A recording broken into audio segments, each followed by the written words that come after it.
સાવલી તાલુકા કોંગ્રેસ પ્રમુખ અને જિલ્લા પંચાયત સદસ્ય તેમજ કોંગ્રેસી અગ્રણીઓના હસ્તે કોંગ્રેસનો ખેસ પહેરી કોંગ્રેસમાં જોડાયા હતા. મંજુસર પંથકના અગ્રણી કેતન પંચાલ સાથે 100 જેટલા કાર્યકરો ભાજપ છોડી કોંગ્રેસમાં જોડાયા, જેને લઈને સ્થાનિક સ્વરાજ્યની ચૂંટણીમાં સાવલી પંથકમાં ગરમાવો જોવા મળ્યો.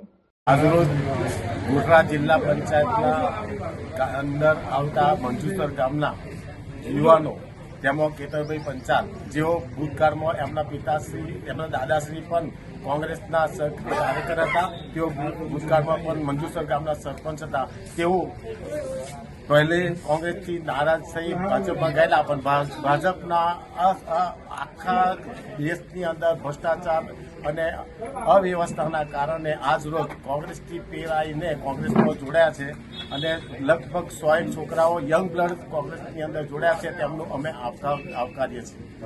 આજ રોજ ગોધરા જિલ્લા પંચાયતના કાર્યકરો સાથે અમે કોંગ્રેસની અંદર જોડાયા છે. આ પહેલા કઈ પાર્ટીમાં હતા? આજ પહેલા અમે ભારતીય જનતા પાર્ટીની અંદર હતા. કોંગ્રેસની પાર્ટીને પ્રેરિત થઈને અમે કોંગ્રેસની અંદરથી 100 થી વધુ કાર્યકરો જોડાયા છે. કોંગ્રેસમાં જોડાવાનું શું કારણ છે? બસ આ બધું ભ્રષ્ટાચારને દેખાય છે, બધું નજરે જ દેખાય છે બધાને. તો કોંગ્રેસમાં આવીને તમે શું કરવા માંગો છો?